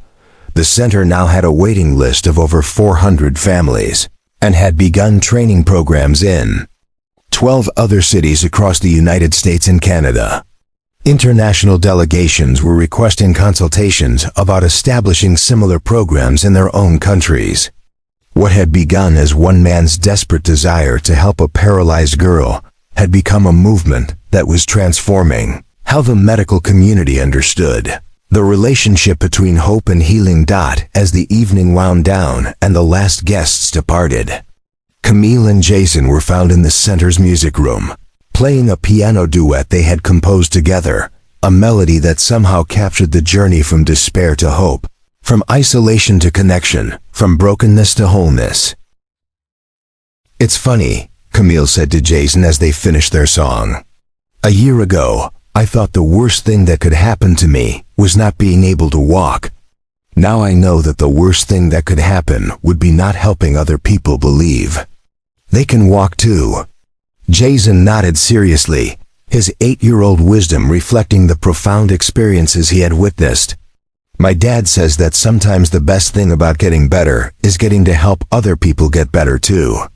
It's like passing on the magic." Listening from the doorway, Brielle and Lucas exchanged a look of wonder and gratitude. The transformation that had begun with trauma and seeming tragedy had evolved into something that was multiplying hope and healing throughout the world. Some stories end with dramatic declarations, or life-changing moments, but the most profound. Transformations happen in the quiet spaces between grand gestures, in a maintenance worker's willingness to approach a desperate family, in a CEO's courage to trust unconventional wisdom, in a young girl's determination to believe that broken things can become whole again, and in two people's discovery that healing others can heal themselves in ways they never expected. Hernandez Montgomery Center stands today as a testament to the power of believing in possibilities that conventional wisdom rejects. Every day, families arrive carrying the weight of impossible diagnoses and leave carrying the lightness of renewed hope. Every day, young people who have been told what they cannot do discover what they can achieve when someone believes in their potential for healing. And every day, the simple truth that Lucas offered in that hospital corridor continues to ripple outward. Sometimes the most profound healing begins with the courage to say, "Trust me," and the wisdom to take that leap of faith. In the end, Camille did more than walk again. She learned to fly, carrying others with her into a future where the impossible becomes not just possible, but inevitable. One family at a time, the morning sun cast long shadows across Harvard Medical School's prestigious Longwood campus as Dr. Camille Montgomery Thompson adjusted her white coat and checked her reflection one final time before entering the lecture hall. At 20 years old, she was the youngest person ever invited to deliver the keynote address at the International Conference on Integrative Neurological Rehabilitation, a field that hadn't even existed when she was 10 years old and learning to walk again in a makeshift treatment room. The irony wasn't lost on her that she was speaking in the same medical complex where, a decade earlier, specialists had told her mother that she would never walk again. Today, she would address over 800 medical professionals from 43 countries about revolutionary treatment approaches that were now being implemented in rehabilitation centers across 6 continents. Ladies and gentlemen, the conference moderator announced, "Please welcome our keynote speaker, Dr. Camille Montgomery Thompson, Director of Pediatric Services at the Global Institute for Integrative Healing and founder of the Young Healers Network." The standing ovation that greeted Camille as she approached the podium was thunderous, but not just because of her professional accomplishments. Everyone in that room knew her story, the paralyzed girl whose recovery had sparked a medical revolution that had transformed the lives of thousands of patients worldwide. 10 years ago, Camille began, her voice carrying the same quiet confidence that had once characterized Lucas's approach to seemingly impossible challenges. "I couldn't move my legs. Today, I ran 5 miles before breakfast and then performed microsurgery on experimental neural interface." The journey between those two realities contains everything you need to know about the power of believing in possibilities that conventional wisdom says don't exist. The audience leaned forward, captivated by the young woman whose very presence embodied the transformation she was describing. Camille had inherited her mother's commanding presence and her stepfather's intuitive understanding of human potential, but she had developed her own unique approach to medical practice that integrated the best of both influences. "But I'm not here to talk about my recovery," she continued. "I'm here to talk about the 14,000 patients who have walked through the doors of our affiliated centers worldwide over the past decade, and the 11,200 of them who achieved functional recovery beyond their original prognosis." The statistics were staggering. What had begun as an unconventional collaboration between a desperate CEO and a discredited neurosurgeon had evolved into a global network of treatment centers that had fundamentally altered how the medical community approached neurological rehabilitation. The Hernandez Montgomery methodology, as it was now known in medical literature, had been validated through multiple peer-reviewed studies and was taught in medical schools throughout North America and Europe. Insurance companies had initially resisted covering the integrated treatments, but the superior outcomes and reduced long-term care costs had eventually made resistance economically unsustainable. The question I'm asked most frequently, "Camille, Continued, is whether my family's approach represents a departure from evidence-based medicine or an evolution of it. The answer is both and neither. We didn't abandon scientific rigor, we expanded our definition of what constitutes medically relevant evidence. In the audience, Dr. Harrison sat with obvious pride, remembering the skeptical neurologist he had been when first encountering Lucas's unconventional methods. Now retired from active practice, he served on the advisory board of 7 international rehabilitation centers and had co-authored 3 textbooks on integrative neurological therapy. Beside him sat Dr. Elizabeth Reamer, the former director of the prestigious Swiss clinic, who had initially represented everything that Lucas's approach wasn't. Her own transformation had begun 3 years earlier, when she had observed firsthand the superior outcomes being achieved at the Montgomery Thompson centers. She had subsequently restructured her entire Swiss operation around integrative principles, and now served as European Director for the Global Institute. The most important lesson I've learned, Camille continued, both as a patient and now as a practitioner, is that healing is fundamentally about relationship, the relationship between mind and body, between patient and practitioner, between individual recovery and community support, between what seems possible and what actually becomes possible when we have the courage to try. The presentation that followed was a masterpiece of medical communication, weaving together case studies, research data, and philosophical insights in a way that challenged assumptions while providing practical guidance for implementation. Camille had inherited her mother's analytical intelligence and her stepfather's intuitive understanding of complex systems, but she had developed her own synthesis that was somehow greater than the sum of its influences. She concluded by introducing a video message from the Global Institute's main campus in Boston, where Lucas and Brielle were simultaneously addressing their own International Conference on Medical Innovation and Business Ethics. Our work began with one simple truth, Lucas said in the recorded message, his hair now showing gray at the temples, but his eyes still holding the same quiet intensity that had convinced a desperate mother to trust a maintenance worker. Healing happens not just in the physical realm, but in the spaces between people where hope is shared and possibilities are born. Beside him, Brielle, now Dr. Brielle Montgomery Thompson, after completing her own medical degree through an accelerated program designed for experienced healthcare administrators, nodded in agreement. What we've learned over the past decade is that the most profound medical breakthroughs don't necessarily come from new technology or pharmaceutical advances. They come from new ways of understanding the relationship between human potential and human belief. Their marriage 7 years earlier had been celebrated not just as a personal union, but as a symbolic merger of business, innovation with medical intuition. Their partnership had produced not just professional success, but a family that embodied their integrated approach to life. Their 5-year-old twins, Patricia and William, named for the research pioneer who had inspired their work and the grandfather who had built the foundation for their success, were already showing signs of inheriting their parents' unique combination of analytical intelligence and empathetic wisdom. But the most remarkable member of their extended family was Jason, now 18 and beginning his freshman year at Harvard Medical School with a full scholarship funded by the Montgomery Thompson Foundation.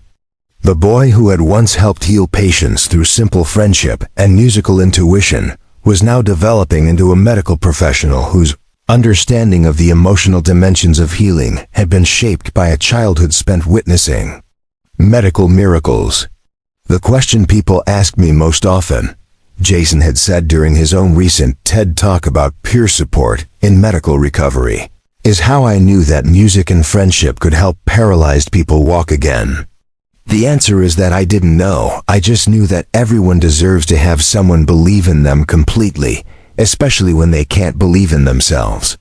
His talk had gone viral, accumulating over 12 million views and inspiring the establishment of peer mentor programs in rehabilitation centers throughout the world. Jason had become the face of a movement that recognized young people not just as patients to be treated, but as healers whose natural empathy and lack of preconceived limitations made them uniquely effective at reaching patients whom traditional therapy couldn't help. Back in the Harvard lecture hall, Camille was fielding questions from the international audience, her responses demonstrating the kind of comprehensive understanding that comes from having experienced healing from both sides as patient and practitioner. Dr. Montgomery Thompson asked a neurologist from Tokyo, "How do you address the criticism that integrative approaches are too dependent on individual practitioner intuition to be systematically replicated?" Camille smiled, recognizing a question that her parents had been answering in various forms for the past decade.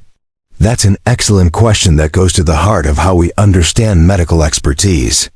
Traditional medicine has focused on standardizing treatments, ensuring that every patient with a specific diagnosis receives identical care, regardless of who provides it. She moved away from the podium, her natural teaching instincts making the formal lecture feel more like an intimate conversation. But what we've discovered is that healing involves variables that can't be standardized: the patient's psychological state, their family dynamics, their cultural background, their previous experiences with medical trauma. Effective treatment requires practitioners who can assess and respond to these individual factors systematically. What we've developed isn't intuitive medicine, it's systematically personalized medicine. We've created diagnostic protocols for assessing emotional and psychological factors that influence physical healing, training programs that teach practitioners how to recognize and respond to individual patient needs, and outcome measurement tools that track both physical and emotional recovery.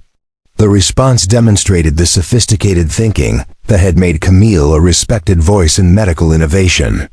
Despite her youth, she had grown up surrounded by the most advanced thinking about integrative medicine, but she had also experienced firsthand the difference between treatment that addresses symptoms and healing that transforms lives. After the conference concluded, Camille found herself walking through Boston Common with Dr. Harrison, their conversation ranging from professional developments to personal reflections on the extraordinary journey that had brought them to this point. "You know," Dr. Harrison said, pausing beside the pond where ducks were enjoying the autumn afternoon, "when I first met your stepfather, I thought he was either delusional or dangerous. The idea that emotional healing could influence neurological recovery seemed to contradict everything I had learned about spinal cord injury." He smiled, shaking his head at the memory of his former skepticism. "Now I teach courses on emotional integration to neurology residents, and I've seen enough recoveries to know that what seems impossible is often just undiscovered. Your family taught me that the most dangerous thing in medicine isn't being wrong about treatment. It's being so certain that you're right that you stop looking for better answers." Their walk took them past St. Catherine's Medical Center, where a bronze plaque now marked the corridor where Lucas had first approached Brielle and Camille with his improbable offer of help. The inscription read, "In this place on October 15th, 2034, a simple act of faith between strangers began a transformation that would heal thousands of lives. Let me help her, Dr. Lucas Thompson." The plaque had been installed by the hospital administration after St. Catherine's had become the first major medical center to fully integrate emotional healing protocols into all their rehabilitation programs. The success rates had been so dramatic that other hospitals throughout the region had followed suit, creating a cascade of institutional change that had spread far beyond Boston. "Do you ever wonder what would have happened if your mother had said no that day?" Dr. Harrison asked as they stood before the plaque. Camille considered the question seriously. "I think about it sometimes, but not with regret. I think about it with gratitude for all the small decisions that had to align perfectly for that moment to happen. Lucas had to choose to work at that hospital. My mother had to be desperate enough to listen to a stranger. I had to be open to believing that healing was possible."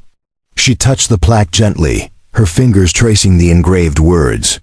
But mostly, I think about all the families who are having their own "let me help her" moments right now, in hospitals and rehabilitation centers around the world. The real miracle isn't that I learned to walk again, it's that one family's willingness to trust unconventional wisdom created a pathway for thousands of other families to find hope. The conversation was interrupted by Camille's phone, which displayed a text message from the Global Institute's Coordination Center. A family in Mumbai had just contacted them about their 7-year-old son who had been paralyzed in a construction accident. The local doctors had exhausted conventional treatments, and the family had seen Camille's conference presentation online and wondered if the integrated approach might offer possibilities that hadn't been explored. "Another one," Camille said, showing Dr. Harrison the message. "Every week we get requests from families who have been told their situation is hopeless, but who still believe that there might be another way." She began composing a response, her fingers moving quickly across the screen. "We'll arrange for their local medical team to participate in our next virtual training program, and we'll assign one of our peer mentors to work with the boy through video sessions until we can arrange for direct consultation."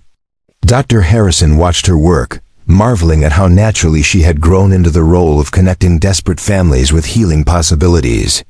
"Your parents created something remarkable. You're the one who's making it truly global." "We're all making it global," Camille corrected. "Every family that chooses to believe in healing rather than limitation. Every doctor who decides to look beyond conventional protocols. Every young person who realizes they can help others heal. They're all part of making the impossible become possible." As they walked back toward the medical school, their conversation was joined by other conference attendees who had recognized Camille and wanted to discuss implementation of integrated protocols in their own facilities. Soon she was surrounded by an impromptu consultation session, fielding questions about training requirements, outcome measurement, and adaptation of protocols for different cultural contexts. Watching her interact with the international group of medical professionals, Dr. Harrison reflected on the extraordinary transformation that had begun with such humble circumstances. A maintenance worker approaching a desperate mother in a hospital corridor had ultimately resulted in a young woman who was now shaping global conversations about the future of medical practice. That evening, Camille joined her parents via video conference for their weekly family meeting, a tradition they had maintained despite increasingly busy schedules that often had them traveling to different continents. Lucas was calling from Vancouver, where he was consulting on a new pediatric rehabilitation center. Brielle was in Geneva, meeting with World Health Organization officials about establishing international standards for integrative neurological therapy. "How was your presentation?" Brielle asked, her pride in her daughter evident even through the pixelated video connection. "Good reception," Camille replied. Dr. Raymer announced that the European network will be implementing our peer mentor protocols in all 47 of their affiliated centers by next year. "And I got a message from that family in Mumbai we discussed last month. The construction accident case?" Lucas asked, immediately focusing on the medical details. "What's the latest assessment?" Their conversation continued for the next hour. A blend of family intimacy and professional consultation that perfectly captured how completely their personal and professional lives had become integrated around their shared mission of healing. They discussed specific patient cases, reviewed research data, planned future conference presentations, and shared updates about the twins' progress in their own early development programs. "I have news," Jason announced, appearing on screen. From his Harvard dorm room, "Professor Martinez wants to include our peer-mentor research in the new curriculum for first-year medical students. Starting next year, everyone entering medical school will learn about emotional integration as a standard part of their training." The announcement was met with enthusiastic celebration from the family members on screen. The integration of emotional healing into standard medical education had been one of their long-term goals, representing a fundamental shift in how future doctors would understand their role in the healing process. That means medical students will graduate already understanding that healing is about more than fixing what's broken. Lucas observed with satisfaction. They'll understand from the beginning that their job is to help patients remember what's possible, not just manage what's damaged. As their family meeting concluded with the usual exchange of love and encouragement, Camille found herself reflecting on the extraordinary journey that had brought them to this point. 10 years ago, she had been a paralyzed girl whose future seemed defined by limitation. Today, she was helping to define the future of medical practice for thousands of practitioners around the world. But the most profound realization was that the transformation hadn't really begun with her accident, or even with Lucas's offer to help. It had begun with a simple recognition that healing happens when people dare to believe in possibilities that seem impossible, and when they're willing to trust others who share that belief. Looking out her apartment window at the lights of Boston, stretching toward the horizon, Camille understood that somewhere in those lights were families facing their own impossible circumstances, parents desperate to help children who seemed beyond help, medical professionals struggling with the limitations of conventional approaches, young people trying to believe that their futures could be different from their present circumstances. Tomorrow, some of those families would find their way to centers that used the integrated approaches her family had pioneered. Some would connect with peer mentors who understood that healing happens through relationship as much as through treatment. Some would encounter medical professionals who had been trained to see possibilities rather than just limitations. In each of those encounters, the simple truth that Lucas had offered in that hospital corridor would continue to ripple outward. Sometimes the most profound healing begins with someone being brave enough to say, "Let me help," and someone else being wise enough to say, "Yes, yes." The girl who had learned to walk again had become a woman who was teaching the world new ways to heal.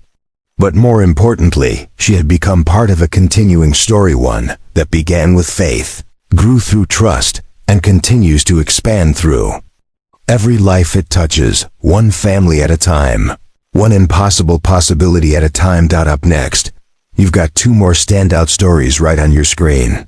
If this one hit the mark, you won't want to pass these up. Just click and check them out. And don't forget to subscribe and turn on the notification bell so you don't miss any upload from us.